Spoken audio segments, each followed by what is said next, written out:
Hello' guys, আজি mini ভ্লগটো মেকআপৰ পৰাই আৰম্ভ কৰিছোঁ দেই। শুই উঠিয়ে ডাইৰেক্ট ৰেডি হৈছোঁ, একো খাবলৈও সময় নাপালোঁ। কৰিনা আহি তাইক ৰুম পাই গ'লি 7টা বজাতে। তাৰপাছত আমি ওলাই আহিলোঁ। ক'লৈ গৈ আছোঁ মিনি ভ্লগটো চাই থাকক, তেতিয়াই গম পাব। এয়া আমি নাম্বৰ হাবি পালোহি। নাম্বৰ পৰা ডাইৰেক্ট গৰম পানীৰ পৰা আকৌ এতিয়া আমি চিলনী জানেই পালোহি।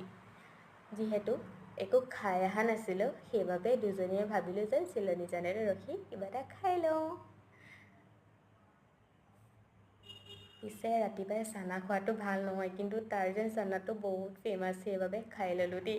তাৰপিছত আমি শুকান ৰুটি অৰ্ডাৰ দিলোঁ, যিহেতু দুজনীয়ে ৰুটি খাম বুলি ভাবিলোঁ। তাৰপিছত ৰুটি খাই বৈ আমি দুজনীয়ে অলপ লেকচাৰ মাৰিলোঁ, যিহেতু আমি কথা পাতিব পালে একো নালাগে। সেয়া আমি যে কি কৰি থাকোঁ আৰু। তাৰপিছত খাই বৈ আমি আকৌ য'লৈ ফুৰিবলৈ আহিছোঁ তালৈ আহি আছোঁ। ইমান ধুনীয়া প্লেচটো, একদম পাহাৰৰ ওপৰত। তাৰপিছত পাহাৰে আকৌ আমি এখন বজাৰ পালোঁহি। বজাৰখন দেখিছেনে? চব ট্ৰাইবেল মানুহ দেই। তাৰপিছত আমি আমাৰ জেগা পালোঁহি আৰু নেক্সট মিনি ব্লগত দেখাম দেই ক'ত আহিছোঁ।